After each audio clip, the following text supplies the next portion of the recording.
Late last year, YouTube showed me my viewing recap, and right in the middle of it was something I honestly did not expect to see. Based on what you've watched, we've got an award for you. Most likely to build a model train city in your living room and share it with the world.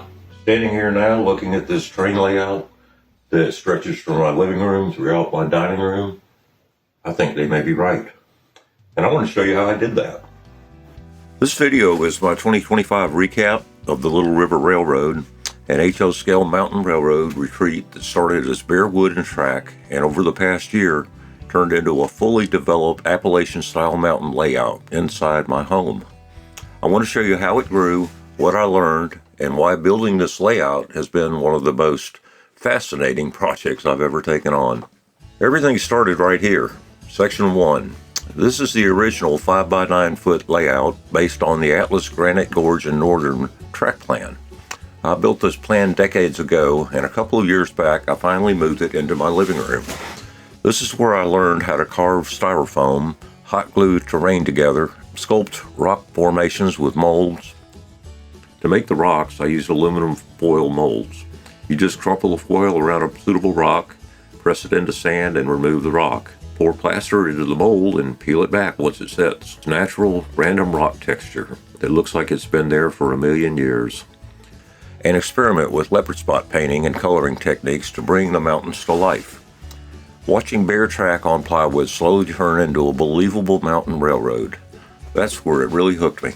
Section 2 was the first big expansion, around the corner and deeper into the living room. This is where the layout stopped being just a layout and started becoming a mountain retreat. Here I built a replica of Dry Falls in North Carolina, joined multiple styrofoam mountain sections into one continuous landform, and permanently integrated them into the layout. I also learned how to scratch build bridges, train trestles, abutments, and even highway guardrails and bridge rails, made from palm fronds of all things.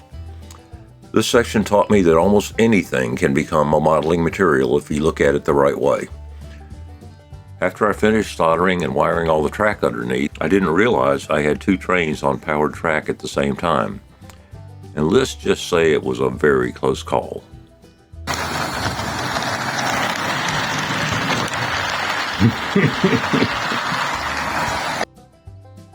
Section 3 carries the railroad from the living room around the corner and into the dining room. This section includes something I never originally planned, a real flowing waterfall.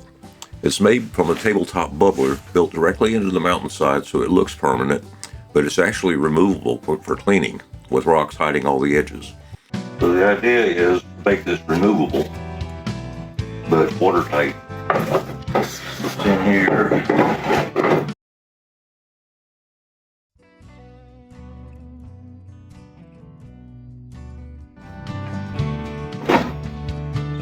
So basically just conceal the edges. And when I do this permanently, I need to keep it like I said, because it will go everywhere. Anyway, just kind of stack some rocks around and cover it up and make it look like a tumble of stones down in the waterfall. You can see down here the edge. I actually have put in a piece of styrofoam, and this slides up underneath it.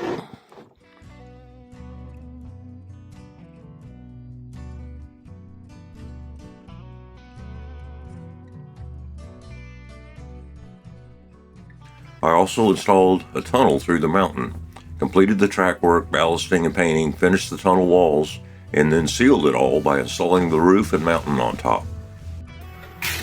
Yep, it's pretty good, because you can see all the way through as the train passes. Next comes Section 4, where everything starts to come together.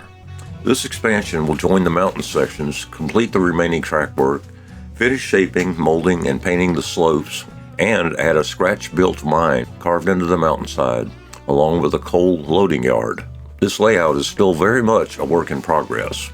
Sections 5 and 6 are just getting started, and there's a lot of mountain rail running still ahead. And what really surprises people is that everything you've seen so far is only one side of the living room and dining room.